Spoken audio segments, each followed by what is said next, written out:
United States President Joe Biden has met the Indian Prime Minister and is now hosting the all-important Quadrilateral Summit, the first in-person Quad Summit. Let's get in further details and inputs from our correspondents, Nick Harper, joining us on the broadcast along with Susan Tehrani. They've both been tracking each and every development very closely. Coming to you first, Nick, help us better understand what the United States hopes to achieve from this Quad Summit. What are America's priorities at this time?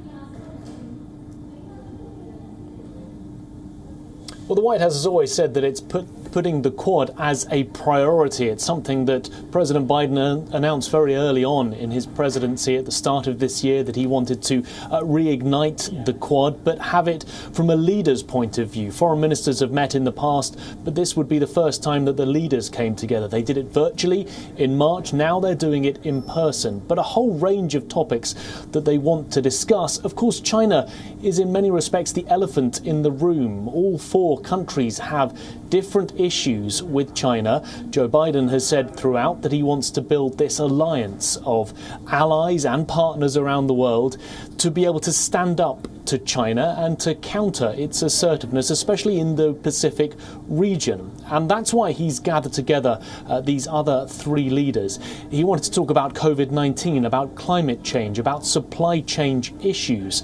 But all of those things come as a positive and as a negative. He doesn't want this to be purely an anti-China group. He also wants to show that as well as countering China, the four countries can work together to create common goals. And he said that they had a long history of cooperation. He said that all four countries knew how to get things done, and he said that they were up to the challenge. One other partnership that he announced in the area of science and technology, they've announced the Quad Fellowship, allowing about 100 students around the world to come here to the United States to study doctoral or master's programs in STEM programs. So they're trying to counter China, but also build on those shared goals and try and achieve positive developments for all four countries. Right. Stay with me, Nick. Susan Tehrani is also on the broadcast with us, helping us better understand what this visit by the Indian Prime Minister overall means, specifically talking about the Quad Summit, the expectations from it. Susan, this meeting coming at a time when, as the American president put it, we're standing at an inflection point. There is so much that's going on when it comes to geopolitics, when it comes to the COVID-19 crisis, also how the alliances across the world are being reshaped. How is the U.S. planning to utilize the Quad as an opportunity to reassure its allies that its credibility as a support partner is not fading away?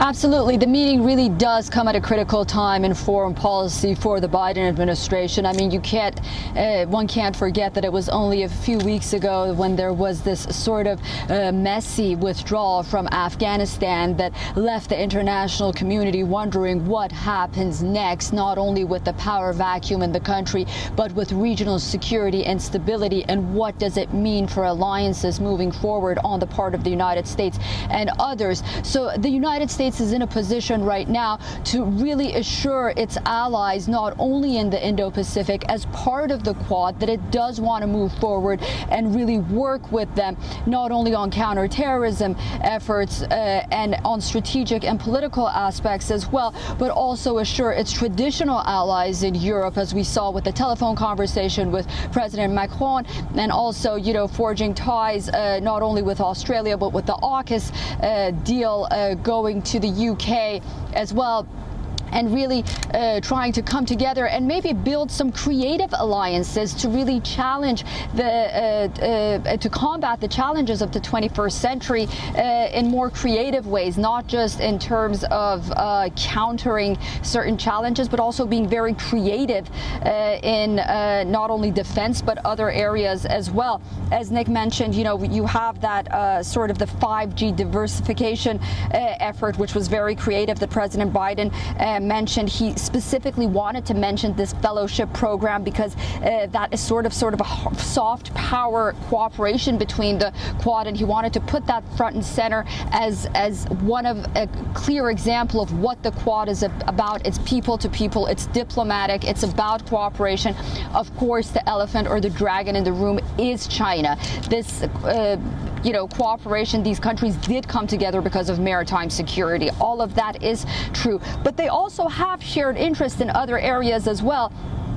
And that's what this is all about. And I think that the United States is hoping that by demonstrating that it's forging these alliances in the Indo-Pacific and also, holding those diplomatic conversations with Europe as well, this credibility problem that it has right now in the international community will sort itself out, so to say. Absolutely. Going back across to Nick, who is in Washington, D.C., where that all-important Quad summit is taking place. Nick, give us a better sense of how the American media is viewing the Indian Prime Minister's visit, also the Quad summit, and what do we expect a formal statement post the Quad summit discussions? Do we expect a joint statement to be issued? Well, just to start on that second point first, we're not expecting a joint press conference. The four men made those remarks to the media ahead of the meeting, but we're not expecting them to come together afterwards to give any sort of statement or press conference or answer questions. But yes, there is the likelihood that there will be some sort of joint statement to lay out what has been agreed, to lay out some of those new initiatives that President Biden and the other leaders mentioned at the very beginning of that meeting. In terms of the US media, they've been watching this one with interest, in particular to look and see how the two men interacted, how Prime Minister Modi and President Biden got on when they were physically together there in the room. Of course, this the first time that they're meeting as President Biden is the President of the United States. We know that the former President, Donald Trump, had a very warm and close relationship with Prime Minister Modi. It was pretty much 2 years ago to the day that we had the Howdy Modi rally being held in Texas, where Donald Trump gave a stadium-like celebration for the Prime Minister. Donald Trump then returning at the beginning of 2020 to India for other celebrations. They had a very warm relationship. It was a very pally, buddy-buddy type relationship between the two men. And there were some concerns that potentially President Biden wouldn't be able to live up to that the two of them wouldn't have the same camaraderie. But we certainly saw in that interaction, that meeting between the two of them in the Oval Office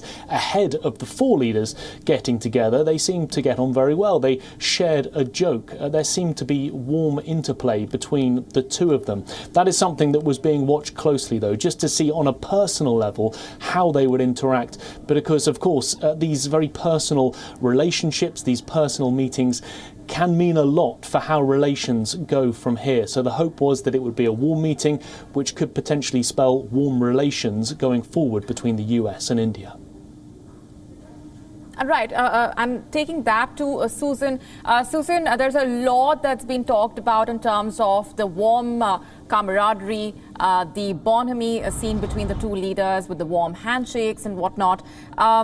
What do you make of the optics of that meeting that was held between the Indian Prime Minister and the American President?